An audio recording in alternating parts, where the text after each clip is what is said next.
Hello everyone, ট্রান্সলেশনের আরও একটি নতুন ক্লাসে সকলকে স্বাগত। যারা প্রথম থেকে ক্লাস দেখছো তাদের রিকোয়েস্ট কোনো রকম স্কিপ না করে পুরো ক্লাসটি দেখবে। এতে তোমরা আরও বেশি ইনফরমেটিভ, আরও বেশি হেল্পফুল হবে এবং যত বেশি স্কিপ করবে তত বেশি ইনফরমেশান তোমাদের মিস হবে। তো চলো কোনো রকম দেরি না করে আমরা ক্লাসটি প্রথম থেকে শুরু করি। তো শুরু করার আগে একটা কথা বলবো, তোমরা লাইক, কমেন্ট, শেয়ার এগুলো কিন্তু বেশি করছো না। এগুলো করতে থাকো এবং বেশি বেশি করে কমেন্টস করতে থাকো এবং শেয়ার করতে থাকো, লাইক করতে থাকো। তো চলো প্রথমে ক্লাসটি আমরা দেখে নিই। প্রথম বাক্যটি আছে যে রাত্রি তখন অল্পই বাকি। তো রাত্রি তখন অল্পই বাকি বলতে এখানে রাত্রি তখন বেশি বাকি ছিল না। তো বেশি কি ছিল না? বাকি ছিল না, বাকি ছিল না। অর্থাৎ এখানে কিন্তু পজিটিভ ইম্প্যাক্ট বোঝাচ্ছে, পজিটিভ ইম্প্যাক্ট। কিন্তু যখন পজিটিভ ইম্প্যাক্ট বোঝাবে তখন অল্পই বাকি বোঝাবে, আর যখন নেগেটিভ ইম্প্যাক্ট বোঝাবে তখন কিন্তু এমনটা হবে যে রাত্রি তখন অল্পই বাকি ছিল না বা বেশি বাকি ছিল না, এমনটা হবে না। তখন কিন্তু হবে রাত্রি তেমন বাকি ছিল না বললেই চলে বা সামান্যই ছিল। তো আমরা তাহলে কিভাবে লিখবো এইসব সেন্টেন্স? তো চলো আমরা প্রথমে শুরু করবো। এখানে কি সাবজেক্ট হচ্ছে রাত্রি, দ্য নাইট অর্থাৎ রাত বা রাত্রি। The night was still. তো এটা যেহেতু ছিল না বা ছিল এরকম বোঝাচ্ছে, সেই কারণে কিন্তু আমরা কি সিম্পল পাস্ট টেন্সে লিখব, সিম্পল পাস্ট টেন্সে। তাহলে কি লিখব? দ্য নাইট ওয়াজ স্টিল, রাত্রি তখনও ছিল। দ্য নাইট ওয়াজ স্টিল কি a little, a little, a little কি বলবো? Night was still, the night was still a little left over, left over, তখনও রাত্রি কিছুটা অবশেষ ছিল। তো আমরা এ লিটিল কেন ব্যবহার করলাম? তো এ লিটিল আমরা যখন পজিটিভলি কিছু একটা আছে বোঝাবে তখন কিন্তু এ লিটিল ব্যবহার করব। কিন্তু যখন এটা নেগেটিভ বোঝাবে অর্থাৎ নেগেটিভ সেন্স, তখন কিছুই নেই বা সামান্য মাত্র রয়েছে, তখন কিন্তু আমরা শুধু লিটিল ব্যবহার করব। তখন আমরা শুধু লিটিল লিখব। তখন কেমন লিখতাম? The night was still little left over. কিন্তু এখানে আমরা লিখব স্টিল কথাটা তখন ব্যবহার না করলেও চলবে। দ্য নাইট ওয়াজ কি লিটিল লেফট ওভার। আর এখন যেহেতু পজিটিভলি আছে তো স্টিল কথাটা ব্যবহার করতে হবে। The night was still little left over, অর্থাৎ তখনও রাত্রি কিছুটা অবশেষ ছিল বা তখনও রাত্রি কিছুটা বাকি ছিল, এমনটা আমরা ব্যবহার করব। আমরা এখানে লেফট ওভারকে আমরা কিন্তু রিমেন্স বলছি, রিমেন্স অর্থাৎ কিছুটা বেঁচে থাকা। তো কিছুটা বেঁচে থাকা বা কিছুটা বাকি থাকা অর্থে কিন্তু আমরা ব্যবহার করছি। তো চলো এমনটা তোমরা কিন্তু এগুলো লিখে নিও, বেঙ্গলিতে বা ইংলিশে যেমন পারো তোমরা লিখে নেবে, কারণ এগুলি কিন্তু খুবই হেল্পফুল এবং এগুলো কিন্তু সামান্য ভুলের জন্য কিন্তু ট্রান্সলেশনে মার্কস কাটতে পারে। সুতরাং কোনো রকম যাতে মার্কস না কাটতে পারে বেঙ্গলি টু ইংলিশ আর ইংলিশ টু বেঙ্গলি ট্রান্সলেশনে, সুতরাং সেইভাবে আমাদের প্রিপেয়ার হয়ে যেতে হবে এক্সাম হলে। চলো পরের বাক্যটি দেখি। পরের বাক্যটি আছে বিশম্বরবাবু আর শম্ভু দুজনে মিলে তিনজনের শুশ্রূষা করলেন। তো করলেন বোঝাচ্ছে, যেহেতু আমরা দেখতেই পাচ্ছি এখানে পাস্ট টেন্সে আমরা লিখব। তো চলো শুরু করি। এখানে সাবজেক্ট কি? শম্ভুবাবু আর বিশম্বরবাবু আর শম্ভু দুজনে মিলে, এটা হচ্ছে কিন্তু এখানে সাবজেক্ট। তাহলে কি লিখব? যে বিশম্বরবাবু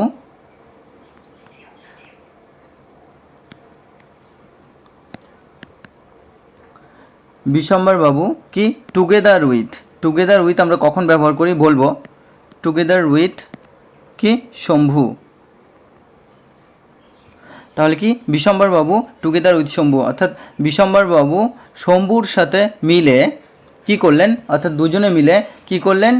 যে শুশ্রূষা করলেন অর্থাৎ চিকিৎসা করলেন। কাদেরকে? ওই তিনজন লোকের। তাহলে কি লিখব? ট্রিটেড, ট্রিটেড কি ওই তিনজন লোকের, those three persons, those three persons, অর্থাৎ ওই তিনজন লোকের শুশ্রূষা করলেন বা চিকিৎসা করলেন। তাহলে লিখলাম যে বিশম্বরবাবু টুগেদার উইথ শম্ভু, অর্থাৎ বিশম্বরবাবু শম্ভুর সাথে মিলিত হয়ে দুজনে মিলে ট্রিটেড চিকিৎসা করলেন দোজ থ্রি পার্সন ওই তিনজনের। তো এখানে ট্রিটেড বা আমরা কিন্তু এটাকে মেডিকেটেডও বলতে পারি, মেডিকেটেড শুশ্রূষা করা বা চিকিৎসা করা। তো এইভাবে আমরা লিখব। আর এখানে আমরা টুগেদার উইথ কখন ব্যবহার করি? টুগেদার উইথ যখন অলসো, অলসো বোঝাই বা in addition to, in addition, in addition to অর্থাৎ আরও অতিরিক্ত, অতিরিক্ত আরেকজন, অতিরিক্ত আরও কাউকে যোগ করা অর্থে, যোগ করা অর্থে কিন্তু আমরা টুগেদার উইথ কথাটি ব্যবহার করি। তো চলো পরের বাক্যটি লক্ষ্য করি। পরের বাক্যটি আছে যে সকাল হয়েছে, অর্থাৎ সকাল হয়েছিল। তাহলে সকাল হয়েছিল তো কি বলবো? ইট ওয়াজ মর্নিং। সকাল হয়েছিল বা এটা সকাল ছিল, বা আমরা এইভাবে বলতে পারি ইট বিকেম মর্নিং, সকাল হয়েছিল। তো সব রকমভাবে আমরা লিখতে পারবো, অল্টারনেট দুটোই সেন্টেন্স দেখালাম। তো যেহেতু পাস্ট টেন্সে আছে আমরা ওয়াজ দিয়েও লিখতে পারি, অথবা ওয়াজ দিয়ে লিখলে আমরা কি কন্ডিশনাল লিখবো, ওয়াজ দিয়ে লিখলে আমরা কন্ডিশনাল লিখবো, আর আমরা যখন ভার্ব দিয়ে লিখবো তখন বিকেম লিখবো। ইট বিকেম মর্নিং বা ইট ওয়াজ মর্নিং, দুরকমই কারেক্ট এবং দুরকমই তোমরা লিখে নিও। তো চলো পরের বাক্যটি আমরা লক্ষ্য করি। পরের বাক্যটি আছে ছিন্ন মেঘের মধ্য দিয়ে কি? ছিন্ন মেঘের মধ্য দিয়ে সূর্যের রশ্মি ফেটে পড়ছে বলতে এখানে সূর্যের রশ্মি বেরিয়ে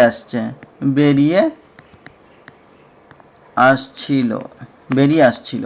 তো ছিন্ন মেঘের বলতে এখানে টুকরো মেঘের মধ্য দিয়ে সূর্যের রশ্মি, টুকরো মেঘের দেখো টুকরো মেঘের মধ্য দিয়ে সূর্যের রশ্মি বেরিয়ে আসছিল, এটা বললে কিন্তু আমাদের কাছে আরও সহজ হয়ে যাচ্ছে। তো এটা যেহেতু সাহিত্যের ভাষা, সেই কারণে কিন্তু আমাদের এটা বুঝে নিতে হবে যে কেমনভাবে আমরা সেন্টেন্সটাকে তৈরি করব বা কিভাবে আমরা এর মোড, যে মুডে লেখা রয়েছে সেই মুডটাকে বুঝবো এবং তারপরে লিখবো। সুতরাং এটা কিন্তু খুব দ্রুততার সাথে করতে হবে। তাহলে কি লিখবো? দ্য সানরাইজ, অর্থাৎ এখানে সূর্য রশ্মি, এই সানরাইজ কিন্তু এখানে সাবজেক্ট। দ্য সানরাইজ ওয়ার কি? কামিং, বেরিয়ে আসছিল।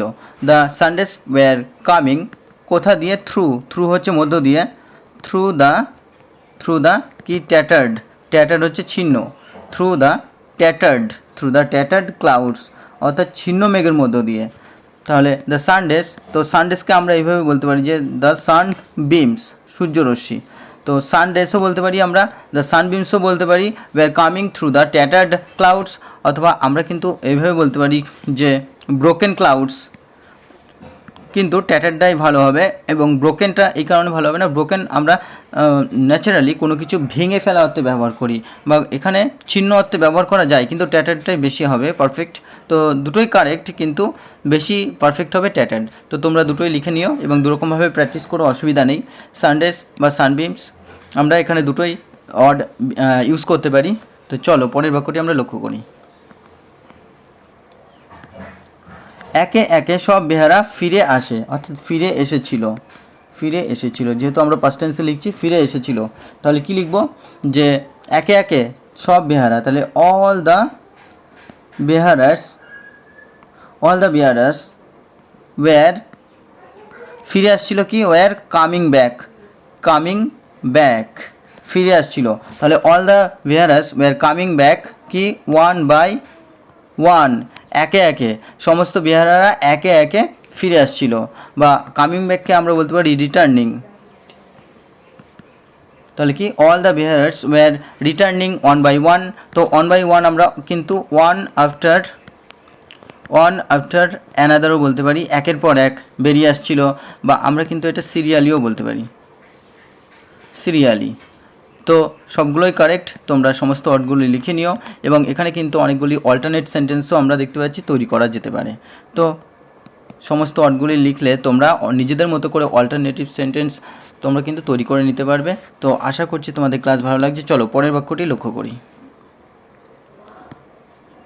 বল্গু এলো, পল্লু এলো, বক্সির হাত ধরে এলো বিষ্ণু, তখনও তার হৃৎপিণ্ড কম্পমান মানে কি? কাঁপছিল। তো আমরা সেইভাবে লিখব।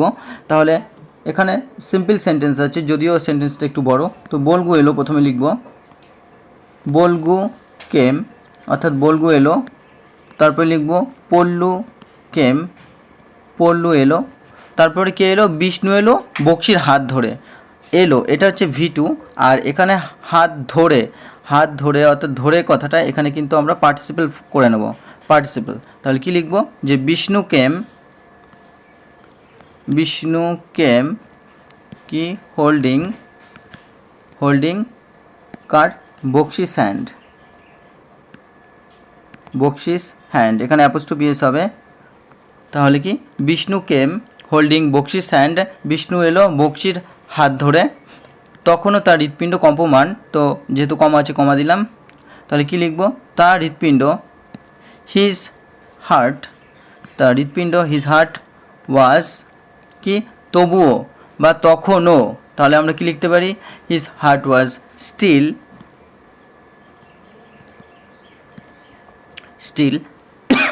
শেকিং, অর্থাৎ কাঁপছিল, তার হৃৎপিণ্ড তখনও কাঁপছিল বা তার হৃৎপিণ্ড ছিল তখনও কম্পমান।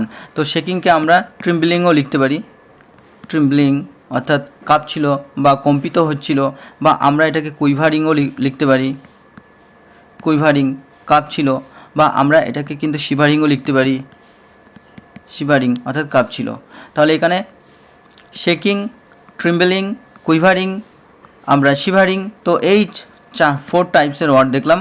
তো সমস্ত ওয়ার্ডগুলি তোমরা লিখে নিও। এগুলো দিয়ে কিন্তু আমরা মিনিমাম 4টে তো আমরা তৈরি করতে পারবো অল্টারনেটিভ সেন্টেন্স। আর আশা করি তোমাদের ক্লাসটি ভালো লেগেছে।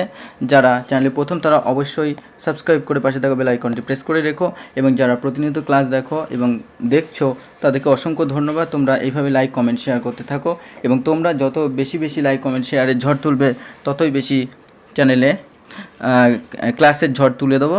তো এইটুক তোমরা বিশ্বাস রাখতে পারো। তো থ্যাংক ইউ এরকমভাবে পাশে থাকার জন্য, সাপোর্ট করার জন্য। তো চলো দেখা হচ্ছে পরের ক্লাসে।